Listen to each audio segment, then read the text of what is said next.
The holiday gala at Whitmore Financial was loud in all the ways Michael Carson hated. Crystal glasses clinked. Music thumped too cheerfully. Conversations overlapped in careless waves of laughter and ambition. It was the kind of evening designed to make successful people feel even more successful and lonely people feel invisible. Michael stood near the edge of the ballroom, nursing a drink he barely tasted, already counting the minutes until he could leave. That's when he saw the child. Not the woman beside her, he would notice her later, but the little girl sitting alone at a small round table near the wall. Her feet didn't quite reach the floor, her polished shoes swinging back and forth in a slow, restless rhythm. She wore a deep green dress, carefully pressed, her blonde hair braided neatly down her back. She wasn't crying. She wasn't smiling. She was still. Too still. Michael noticed the way she didn't react when someone laughed too loudly nearby. Didn't flinch when a waiter dropped a tray. Didn't turn when someone brushed past her chair. She was watching the room like someone observing a foreign country. Something tightened in his chest. Before he fully realized what he was doing, Michael crossed the room and crouched down in front of her, bringing himself to eye level. He lifted his hands and signed a simple greeting. "Hello." The transformation was instant. The girl's eyes widened in shock, then lit up with recognition. Her mouth parted slightly, then curved into a smile so bright it seemed to warm the space between them. From across the ballroom, Emma Hayes froze mid-step. She had been scanning the room for her daughter, irritation already building at the idea that Lily had wandered off again. But what she saw stopped her cold. A man, a stranger, was kneeling in front of Lily. And Lily was smiling. Not the polite, practiced smile Lily used when adults spoke around her. A real one. Emma set her champagne glass down without remembering where and started toward them. Michael straightened slightly as the woman approached. She was tall, poised, unmistakably confident. Her red dress was elegant without being loud. But it was her eyes that caught him, cool gray, sharp, assessing. "You know sign language," she said. "Not a question." "My son is hard of hearing," Michael replied. "I learned when he was little." Something in her expression softened, just a fraction. "I'm Emma Hayes," she said. "This is my daughter, Lily." Michael introduced himself, then turned back to the girl. "What's your name?" He signed. Lily carefully spelled it out, her fingers precise. Lily. Then, after a pause, she added, "Most people don't know how to talk to me." Michael felt that familiar ache, the one he'd felt watching his own son navigate a world that rarely slowed down. "That doesn't seem fair," he signed. "Maybe we should change that." Lily grinned. Emma watched, heart pounding, as a stranger reached her daughter in a way she had spent 3 years struggling to do herself. Michael Carson hadn't wanted to come to the party. As a mid-level analyst, he existed in corporate limbo, too experienced to be eager, too unimportant to be powerful. He'd only shown up because his 9-year-old son, Oliver, was spending the weekend with his grandparents. The alternative was his quiet apartment. And the quiet had become unbearable. Since the divorce, silence followed him everywhere. He'd grown used to cooking for one. To hearing his own footsteps echo. To speaking aloud just to remember the sound of his voice. Sarah hadn't left because of Oliver's hearing loss. She'd left because Michael had poured everything into becoming the father his son needed, and forgotten how to be the husband she wanted. Now, Michael's life revolved around weekends with Oliver. Their signed conversations over pancakes. The way Oliver's face lit up when Michael told a joke with exaggerated movements. The rest of life, work, obligations, loneliness, was just filler. Emma Hayes had built her world on precision and control. At 33, she was the COO of Whitmore Financial. She commanded respect without raising her voice. Fear, without cruelty.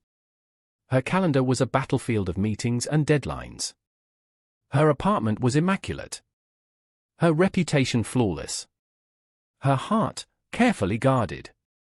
Lily had entered her life 3 years earlier through foster care. Quiet. observant, deaf. Emma hadn't planned to adopt. But Lily had looked at her, really looked at her, and something inside Emma cracked open. She'd signed papers, hired tutors, bought books. She'd tried. But ASL felt like learning to breathe underwater. The grammar confused her. The expressions felt exposed. Lily always slowed down for her, simplified her signs, and that, more than anything, hurt. Emma saw the patience in her daughter's eyes. And the distance. That night at the party, Lily ended up between Michael and Emma at a table, chatting animatedly in signs while Michael interpreted when needed. Emma watched his hands move with effortless fluency. Watched Lily come alive. Watched something she couldn't name take root. When Emma stepped away to take a call, Lily turned serious. My mom thinks I don't know she's sad, Lily signed to Michael. But I do. Michael hesitated. She loves you, he signed carefully. Sometimes love gets stuck when words are hard. Lily thought about that. Can you help her? Michael didn't answer. When Emma returned, she saw Lily laughing again. Hope bloomed, dangerous and unwanted. 3 days later, they met for coffee. Michael brought Oliver. The two children found each other instantly, two quiet souls speaking the same language. Emma watched them and felt something shift. For the first time, Lily wasn't the odd one out. And neither was Emma. What began as coffee turned into routine. Wednesdays. Saturdays. Playdates that lasted too long. Lily and Oliver became inseparable, sharing signs, jokes, secrets only they understood. Emma watched her daughter grow louder in silence, more confident, more herself. And Michael. Michael was simply there. He didn't rush Emma. Didn't fix her. Didn't demand more than she could give. Which somehow made everything harder. Emma had spent her life being self-sufficient. Depending on no one. Needing no one. And now, she was terrified that Lily needed something Emma couldn't provide. So she pulled back.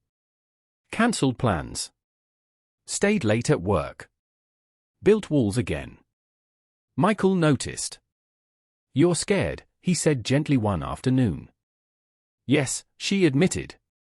Because my daughter smiles more with you. Michael stepped closer. That doesn't mean you're failing. But it feels like it. Then came the call from London.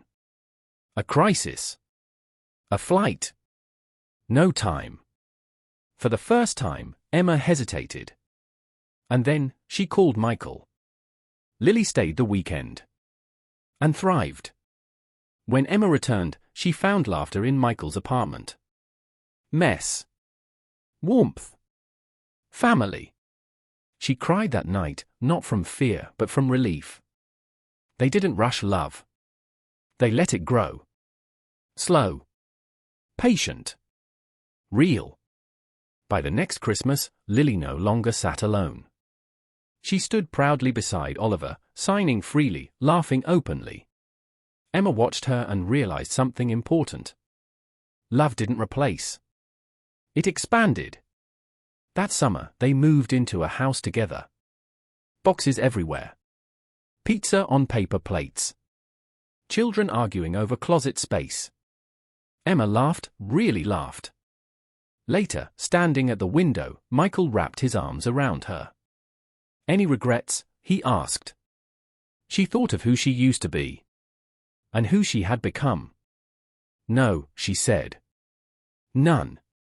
Down the hall, two children whispered in signs. A family built not from perfection, but from patience. From effort. From love spoken without sound. And for the first time in her life, Emma felt something she had never known how to achieve on her own. Belonging.